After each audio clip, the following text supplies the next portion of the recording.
na mikoleleki na salaki video moko na lobelaki na tina ya songi na kati na lingomba ya papa Simon Kimbangu pe na ndenge ba papa pasteur bazali ko salaka ezaleli moko ke soki mondimi alobi na ye likambo ya akei ko betela yango na famille na ye to na mwasi na ye e likambo yango ezongi lisusu na paroisse e komona mondimi wana afai na ndako nalobaki bizali wana ezali bizali moko ya mabe oyo ba papa misato bapekisaki na kati na lingomba ya papa Simon Kimbangu ba pasteur lelo na ba paroisse bakoma okomona pasteur aza na groupe na ye ayokanaka na bango bandimi mosusu donc pasteur akoma na parti pris aza na groupe moko boye bazalaka bien bandimi mosusu bayokanaka na ye te e créer ba groupe alors na baki moni bizali wana eza bizali malamu te alors tata pasteur wana a takaki ngai na commentaire na Facebook na ye atia na kombo na ye pena boete me nga na yebi ke ezali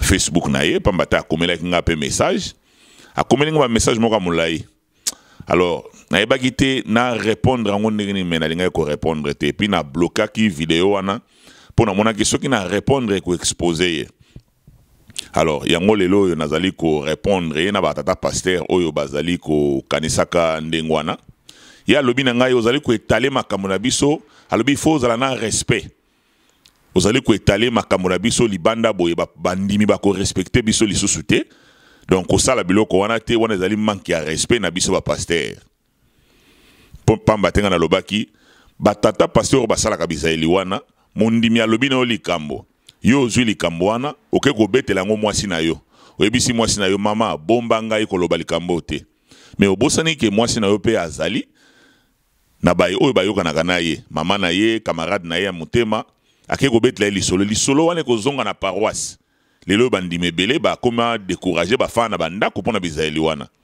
mondimi apesi yo confiance ayebisi yo likambo yo ozwi likambo yango ozongisi yango lisusu na paroisse e mondimi wana abeteli bako afai na ndako yo nalobaki totika biloko wana na biloko ya songi pamba te ba Facebook oyo bato baza ko s'informer na vitesse moko ya kosakana te alors tata pasteur wana lobi wana eza manque à respect na biso ba pasteur bandimi bako banga biso lisusu te faut ko respecter ba nganga ya nzambe okoyi komemaka ba makambo wana ndenge wana te na libanda ndenge wana eza bien te bandimi bako pesa biso susu respecter donc tata pasteur aza mingi na posa ko protéger ki pasteur na ye pona bandimi ba banga ye peu importe bizaleli ya mabe oyo koyi ko salama mais abosani ka vanga na loba makambo nga na lobaki na talaki ba archive na monaki souci ya papa Diangenda Kuntima yangwana na yaki na message wana pona ko aider pona ko bakisa implice alors papa pasteur attaqué ngai yangwana lingi bino nyonso bana papa Simon Kimbangu na bino ba papa pasteur bolandana no message oyo ya papa Diangenda Kuntima ateyaki yango na misu ya batu nyonso na ebite soki papa Diangenda Kuntima linga ko sambwisa ba pasteur soki pa linga ko sala nini na ebite yo kaka papa pasteur mutoko yeba mais ba papa na biso bateyaki biso en plein air na misu ya batu nyonso papa Diangenda lobaki nini papa Diangenda lobi lelo ekomi ki pasteur naza pasteur mais albi oza mukonzi te ozali mosali bozo komisa mingi ki pasteur na bino koleka milimo ya bana papa Simon Kimbangu alors bolandana un message titre ya diboso ya munene eleki ba titre yonso titre nini mondimi ba titre nyonso tu eleki munene titre nini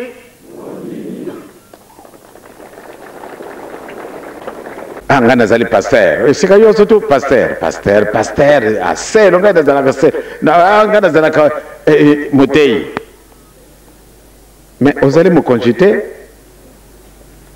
ozali musali papa mfuma longo azali musali nakulala butute nakulala moite il faut na loka kutala bampate ya papa Simon Kimbangu il faut na bundila mfe mukili soko bokani c'était titre leki munene chef spirituel ou bien éminence même mfuma longo ou bien chef spirituel zéro muntu na muntu abongesa sika na ye ezalete a pamba nazali chef spirituel ou bien mfuma longo ou bien soko ba titre nini ba représentant wana yokotsa na likolo ba titre wana ezali zéro ya solo batitre wana ezali elamba lobi na lata kimpembe ngai na kupona ka elamba te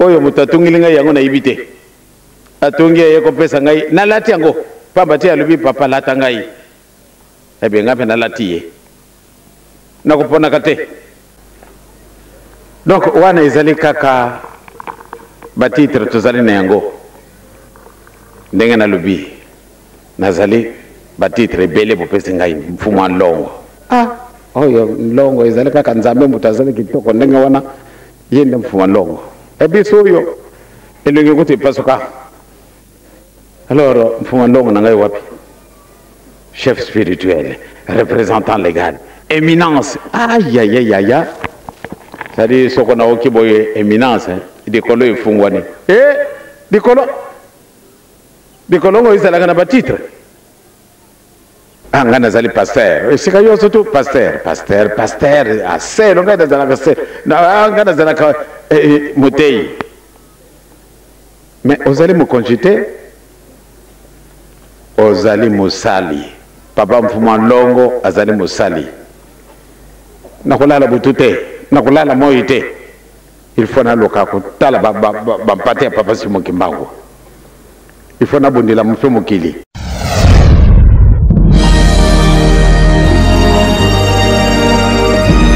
La vérité, écoutez Kalabele, la vérité. Les mensonges restera toujours les mensonges. Tazareko Kende, qui vivra verra.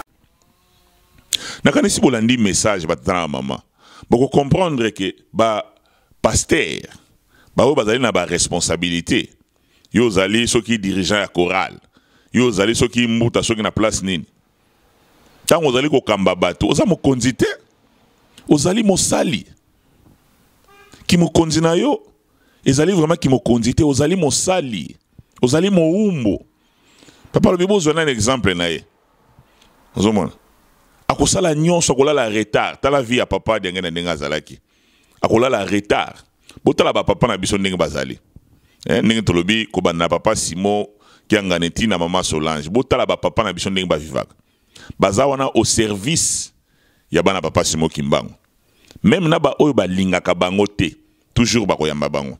Soki mutu wana zui pasi papa yebi ke mutu pena za ennemi na bango. Ako benga na téléphone bo koyamba ye, ako répondre, soko pas na pasi asalisi. Bolanda pe exemple wana bino batata pasteur. Ki pasteur eko comme ça bino te ke bokoma lokola bandimba banda ko banga bino soko ye sika batako. Oh papa pasteur. Oh papa pasteur, oh my God. Papa pasteur, yakana, papa pasteur. Non. Bandimi faut pas respecter bino. Mais ba koko banga bino te faut pas respecter bino ba pesa bino respect. Et bino faut bolenge la bandimi pas mbate bazali ba pate. Ki pasteur eko komate lokole loko moko ke bandimi faut banda ko banga bino lokola ba moni ba policier même atako to ba policier na ba pays développé bo pe ba banga ka bango ndengo na te. Et comme nazali pasteur boyo ki ngona message à papa. Nga nazali pasteur esika nyonso tu pasteur aselo ngai nazalaka se nga nazalaka motei mais ozali mokonzi te ozali mosali papa mfumu wa nlongo azali mosali nakolala butu te nakolala moi te il faut naluka kotala bampate ya papa Simon Kimbangu il faut nabundela mfe mokili. Pour nous landa exemple tout matambi ya batata na biso te bazali ko tambusa biso lelo na ba paroisse c'est comment na pasteur azana groupe na ye moko bo ya bandimba yo kanaka groupe mususu ya bandimba yo kanaka te jamais ko sala mandengo na te yo zali motambusi ya ba pate okoko zana conflit na mundimi te okoki jamais ko zala na conflit na mundimi faut mi kitisa même bandimi oyo bazali ko sala yo mabe faut landa bango na bandako na bango oyo kana bango eba nini ezali ko sala bango pasi pona nini bazo ya susu na ndaka nzambe te tozali komona na tango akale tokina kishasa tomona bankengi bazo tambola na bandako ya bato so ba moni mundimena ya kasusu te ba kolanda ina ndako ba yeba afin na ndako nini yango elembisi pona ba telemisa eli susu melelo e kominde batata pasteur bazana ba conflit na bandimi bizali wana ezali malamu te eloko ya mibale na koloba ezali ke tango okoya ko attaquer Jomak na public raisonner malamu pamba te nga naza déjà on a média Donc na yebi baspe nyonso soki na lobaki na riposter l'air wana elingaki exposer yo mbala moko. Ngai bokomona chaîne oyo na comment jamais chaîne ya église kimbangiste.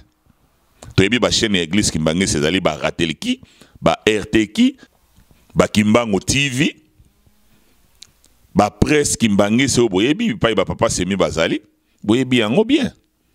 Ngai awa na loba Kimbango 21. Ozomona.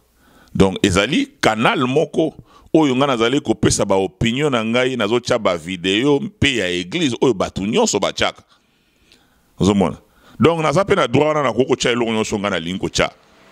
Donc oya kolanda ngai te olanda nga maloba oloba okoloba makambo tete. Donc soki na moni na opinion na nga na moni ke likambo wana ezali ndenge wana na koloba yango po eza droit na ngai. Soko moni ke Jomak azali ko exposer makambo na ngai okoko ya en Amérique o kei o meminga na cour o fundi ngai o bitala mutu wana makambo azali ko sala ou bien ndenge oyebi ke ba Google ezali o fundi nga na Google comme ça ba canceller page na ngai.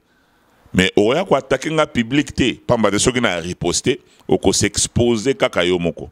Botala kaka exemple ya ba oyo ba mekai ko sala ngo lelo yo déjà ba mona na kasusu mingi na internet te. Pamba teti zali ko sala musala o to yebi eloko to ali ko sala. To mitie na service ya papa Simo Kimbango. Mais bolo ba teke tozana ba opinion te personnel o pe to koki ko pesa. Et pas imoko te na loba ke chaîne o ezali chaîne ya église kimbangiste. Non, nazali kimbangiste nazali ko pesa ba opinion na ngai selon ndenge onga na moni yango. Alors bino bomoni ko oh juma kaza ko sala musala ya malamu voilà. O bomoni kaza ko sala ya musala ya mabe. Bokoki ko bloquer ngai bokoki ko talaka soso ba video yango te na komona ngo pe mabete mais bokanisa te ke na koki pe ko pesa ba opinion na nga personnel te ou bien bokoyana ko chawa te bokomo lakisa nga ndenge ya ko linga ko sala na ndenge ya menace.